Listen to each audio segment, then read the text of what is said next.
Good evening. Welcome to the Professor Dwell Show. Here it's nearly 4 p.m. Nairobi, the capital city of Kenya. Hope your day was okay. Mine is doing very well. They say marriage is good. It is good for every man to be married, yes, or to marry more so. But before you marry, you must have your basics in check. If you're a young man and you want to get married, to marry, you must have your basics in check. So what am I talking about? So you find that before people get married, you have to check. First of all, as a young man, you must have, what can we say? You must have do you have a house? You must have a house. You must have a house. Second of all, maybe which is on mortgage, maybe, or you have built your own house. House is important. If you are in a rental house, it's very hard to provide for a family. Imagine you're running 50,000 Kenya shillings. That's the average salary here in Nairobi, 50,000. In fact, that is the highest. Between 30,000 Kenya shillings to 50,000. In terms of dollars, maybe you're talking of $300 to nearly $100. So the salaries in Nairobi, the county for most people, the capital city of Nairobi, range from between, can we say, $100 to $300. So $100 is like, I don't know, 15,000. $300 is 45,000. So it's that range. So if you have such a salary, once you pay the rent, you pay your bills, you have lunch, transport, you have nothing. You have not even put something in an investment, a circle. Here in Kenya, you have circles where people save money and they buy property, land, others buy cars. You understand?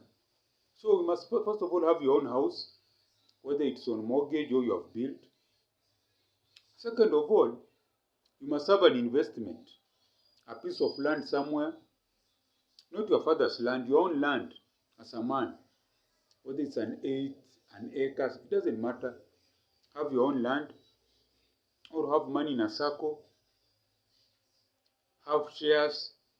The reason is, when you are employed, you are one paycheck away from poverty. If you are fired today and you only rely on salary, what do? You'll be left. You'll be left. You'll be left in a quagmire.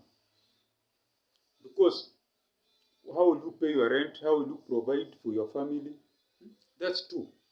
Number three, you need to have reliable income. Reliable income that comes in every month or daily. But if it's not reliable and want to start a family, it becomes a problem. So that's the advice I will give to my 30-year-old self. Marriage at 30 years old. So now, I've had the experience. You get a woman, after you live with her, and then the expenses start to be piling up. You'll have a problem. And then number four, your woman should stay at home and look after her children. Yes, until they go to school. So when you get a woman, you should tell her you'll be in the house for the next 10 years, looking after my children until they grow up. Maybe you only want to have 2 or 3 children until they join school. This thing of leaving a 2-month-old baby with the maid, they get injured, they get molested, they get abused. This is what is bringing up a group of young men who have mental health. They are committing suicide. They are doing drugs. They are doing crime. So if you get a woman, you tell her you're going to stay in my house for 10 years. And then, once you are through, my children have joined school, maybe nursery, pre-unit. Here they change the system. You have pre-unit before you go to elementary, before high school, before university. Once they have joined, she can go back to her career. Or even better still, as she's looking after your children, start a business for her. That's why I'm saying you must have finances. You can start for her hardware shop. She sells their things while you are the manager. Catering service, online work. But the thing that you want a woman and you share what? The costs in the house. If I was a woman, I would not do that. I want a man who takes care of everything while I take care of the children if I'm a woman. Isn't it? Then once the children are of age, the woman can do her career, can do business, and that's the way it is. Because women want men who lead. You cannot call yourself a leader, and now every month you're sitting with your wife, but how much has she brought? No, you're the man. If you can't provide fully for a woman or a family, don't disturb yourself, because once you do that, you have a family you can't take care of. You start beating your wife, you start getting into violence, which is wrong, and you will be jailed for it because you are frustrated. If you can't cater for your family, don't marry. Wait until God blesses you with resources and take care of that wife. Or if you are married and the resources are below, find a way of generating enough resources. The work of your woman is to take care of your children. Ensure you have your house, build your house. Let the woman live in that house. Can be up country, can be here, but your own house. But if you are paying rent and you are paying bills, you cannot really take care of your family. How will you even pay school fees? In fact, once your money for rent and the bills is over, how are you going to pay school fees for these children? That's why you find people living in nice apartments, 2-bedroom with water, sanitation, but they cannot pay school fees for their children because every time is just hand to mouth. So that's what I'm saying, as a man, before you decide to marry at 30 years, ensure one, you have your own house, you have investment, land, shares,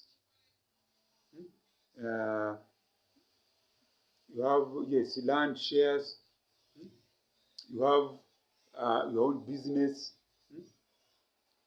you have done something up country, maybe you are doing farming, an investment, you have constant income in the house. Ensure that you start a business for your wife. So those are some of the basics. But you cannot say to marry somebody's daughter and you have nothing in the pocket. Because once you have shelter for her, there's constant income coming in. You have started a business for her. You have an investment, you have land, you have shares they have saved in a company or something. That is the way to go. Because our grandparents had wives, even more than one. Like my grandfather had 4 wives. Each one of them had their own space, their own land. And then he had this big hut made out of grass. The roof was made out of grass. The walls were made out of what? How can we say? They were made out of mud and a mixture of cow dung and then a wooden door. That was used to be his place if he didn't want to interact with the wives. So even you need a big house, several rooms, 2 or 3. If you are not under guest wing, if you are not on speaking time with your wife, you go to the guest wing, you sleep there, or you do your reading there. But not this small cubicle, you cannot even move around. That's what I'm saying. In this world that we have, if you don't have resources, don't marry.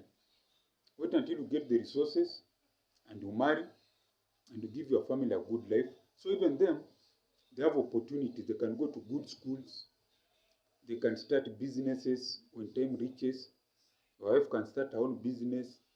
She can travel. You can travel the world with her. You can have a good life. So this is the Professor Dor Show. If you like what I'm saying, send something on the mobile number written there. +254 769 729 327. I repeat again, plus 254 769 729 327. And as I always say, Gwaheri ya kuonana, Gwaheri.